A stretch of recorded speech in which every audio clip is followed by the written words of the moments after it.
Yesus birar ganne nadana kenyera yodina jabsine bane galata nufnera intane akadini ade ina bekeknisa ojugure galata nufne arganne gargarsa kabajamoof jaallatamoo maatii waaqayyoo bakka jirtan maratti nagaan fayyisaa keenyaa fi gooftaa keenyaa Yesus Kristos isin haqaqqabu.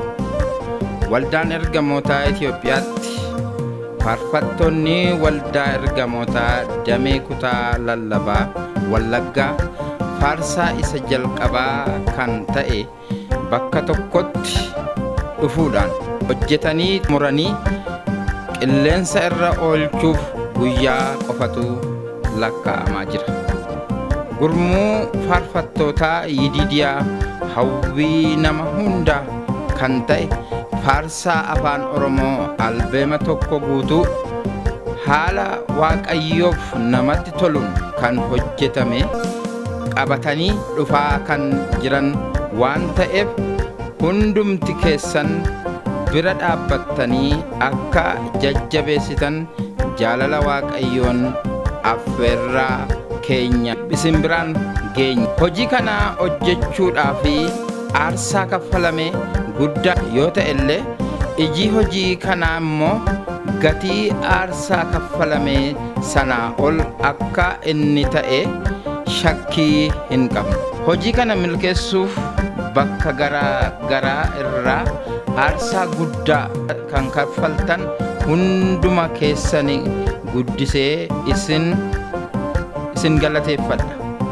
Akkuma armaan olitti ibsuuf yaaletti faarsaan haaraan gurmuu faarfattoota Yididiyaatiin hojjetamee xumuramee sadarkaa xumuraa irra ga'ee dhamaatiif dadhabbii hedduu booda sadarkaa kana irra ga'uu isaatiif guddisee waaqayyoon nan galateeffadha.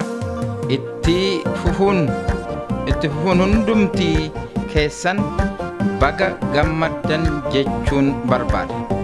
Keessattuu hojii kana qindeessuu keessatti kan hirmaatan luboonni, faarfattoonniif amantoonni namoonni adda durummaan hojii kana jalqabaa hanga dhumaatti yeroo keessaniif maallaqa keessan aarsaa gochuudhaan fiixaan ba'iinsa hojii kanaaf ifaja kan turtan waaqayyoo eebba isaa hin dhumne isin haa eebbisu.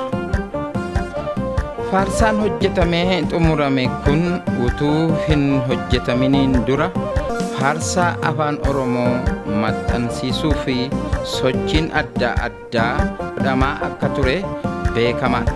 Kana dura faarsaan haala garaagaraatiin maxxansamee amantoota keenya bira ga'aa akka ture ni yaadatama.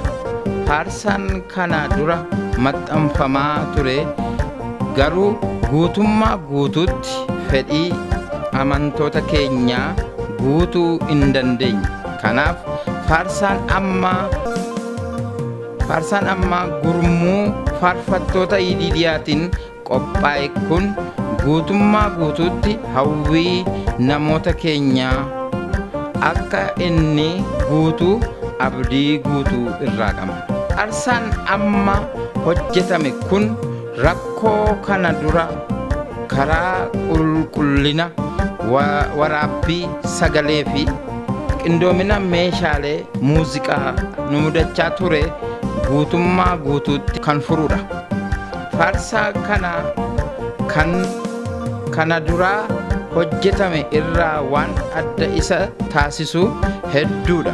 Akka ijootti faarfannaa albeema kana keessatti hojjetame kutaa lallabaa garagaraa irraa walitti dhufee hojjetamuu isaati. Akkasuma haalli qindoomina isaa kanaan duraa irraa adda isa godha.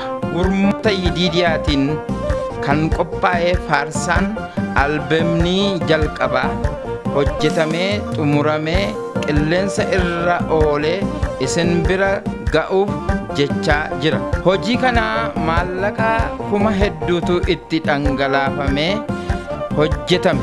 Kana qofa utuu hin ta'in namootni hojii kana qindeessan maallaqa isaanii baasanii yeroo isaanii hedduu aarsaa godhanii tajaajila mana Waaqayyoof of kennanii haalli kam utuu isaan hin daangessin miira itti gaafatamummaan hojjetanii xumursisanii dhiyeessaniiru. Kanaaf amantoonni keenya kutaalee lallabaa keenya keessatti argamtanii fi bakka garagaraatti argamtan hundumti keessan kana hubattanii faarsaa hojjetame kana bitachuudhaan gurmuu faarfattoota Yidiidiyaa bira akka dhaabbattan irra deebinee waamicha keenya isiniif dhiyeessina. Hubachiisa amanaan kamiyyuu faarsaa kana eeyyama waldaa kiristaanaa malee miidiyaa hawaasaa kanneen akka telegiraamii, feesbuukii, yuutuubii, tiiktookii fi kan kana fakkaatan irratti akka hin qoodne maqaa Yesuusiin cimsinee isin hubachiifna. Akkasumas faarsaa kana utuu hin bitin akka hin dabarfanne namaafis akka hin dabarsine irra deebinee isin beeksifna.